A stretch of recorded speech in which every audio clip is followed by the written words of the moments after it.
Imagine you're on a packed subway in Tokyo. A toddler begins to unravel, crying, squirming, the whole thing. The mother doesn't panic. She doesn't bribe, threaten, or frantically whisper warnings.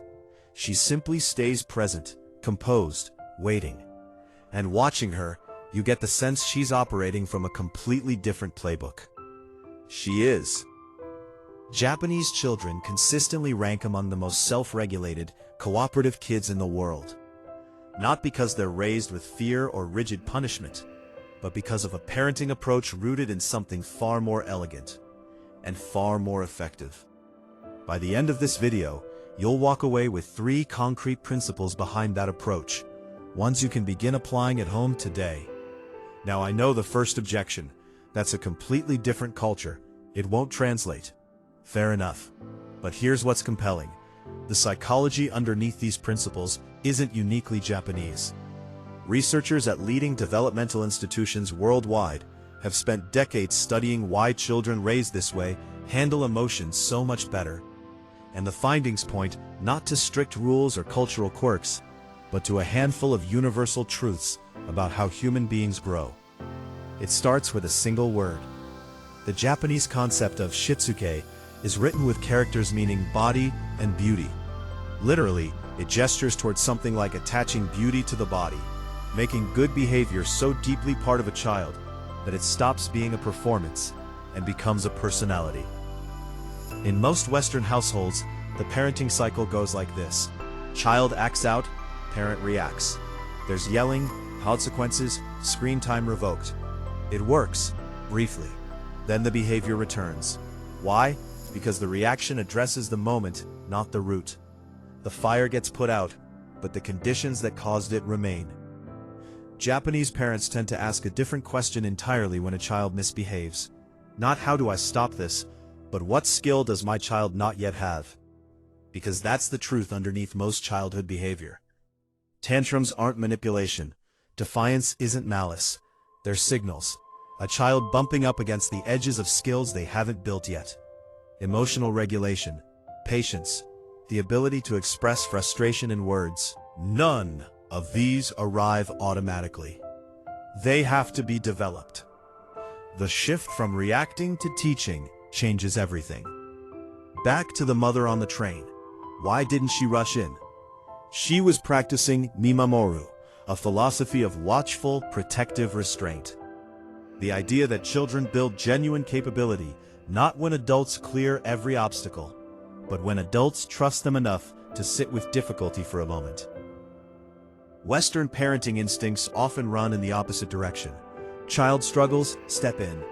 Child cries, solve it. Child fails, rescue immediately. All of it comes from love. But there's an unintended message embedded in every rescue. You can't handle this. Japanese parents practice holding back. Not coldly, not indifferently, but with a quiet trust that the child has more capacity than they're showing in that moment. They give the struggle space to breathe. And when the child navigates even a sliver of it on their own, that experience becomes the raw material of real confidence. Not the kind that comes from applause, but the kind that comes from having actually done something hard. Developmental psychologists call this productive struggle. It's one of the most reliable predictors of long-term emotional resilience. So the next time your child is frustrated, try counting to 10 before you intervene.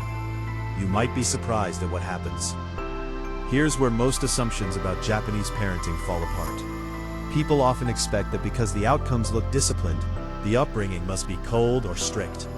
In reality, the foundation is the opposite. Amai, loosely, the security of knowing someone's love is unconditional, describes the emotional bedrock of early Japanese childhood. Co-sleeping is common. Physical closeness is constant. Young children are rarely made to feel alone or emotionally unsupported. This isn't permissiveness, it's neurological infrastructure. A child who experiences secure, consistent attachment in their earliest years develops a nervous system better equipped for self-regulation. When love doesn't feel like something that has to be earned, a child doesn't act out to test whether it's still there. The connection itself becomes the foundation from which self-discipline can actually grow. Structure follows gradually, as the child is ready to carry it. Have you noticed that Japanese school children clean their own classrooms every day? No custodial staff, no oversight. They just do it. This isn't about hygiene, it's about something much more fundamental. Behavior repeated daily becomes who a child believes they are. Japanese children are given small, real responsibilities from a very young age. Setting the table, packing their bag, cleaning up their space.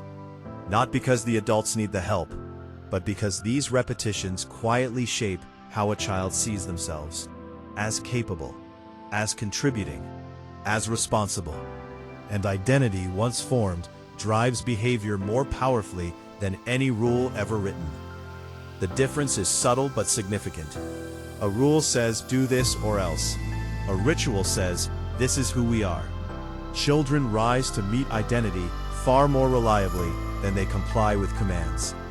Your practical step this week: introduce one small daily ritual. Have your child set the table before dinner. Let them pack their own bag. Ask them to say thank you before every meal. No rewards, no pressure, just repetition and trust. Give it 3 weeks. Notice who your child begins to become. These aren't exotic cultural secrets. They're insights grounded in how human development actually works, and they're available to any parent starting right now. If this gave you something useful, share it with someone who could use it. And subscribe for more on the psychology of raising kids who are genuinely capable, connected, and calm.